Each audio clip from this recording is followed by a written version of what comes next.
Let me show you how we can enable or disable the option that allows us to double tap to scan the QR code on Realme GT 7T. First of all, we need to open settings, scroll all the way down and go to accessibility and convenience.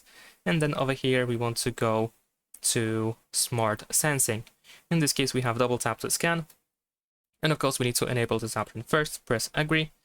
And now we can point the camera at the QR code and quickly tap twice on the sensor on the back of the phone to scan the code. The sensor is highlighted over here, so it is the upper part of the back of the phone.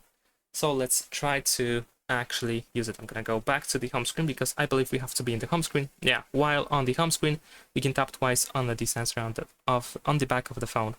So let's give it a try. Unfortunately, of course, we don't have any preview on whether we are aiming correctly or not, but let's give it a try. I'm gonna double tap and let's see. Identifying QR code.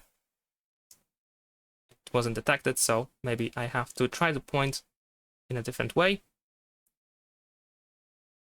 So unfortunately, in my case, I cannot scan the code properly. That is because, of course, I cannot see if I'm aiming correctly or not.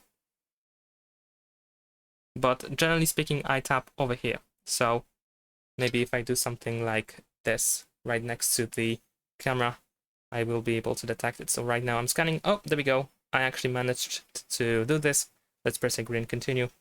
And I have scanned my QR code. So it is definitely working. It is possible to do so, but we also need a little bit of practice because unfortunately, like I said, we don't have the camera preview.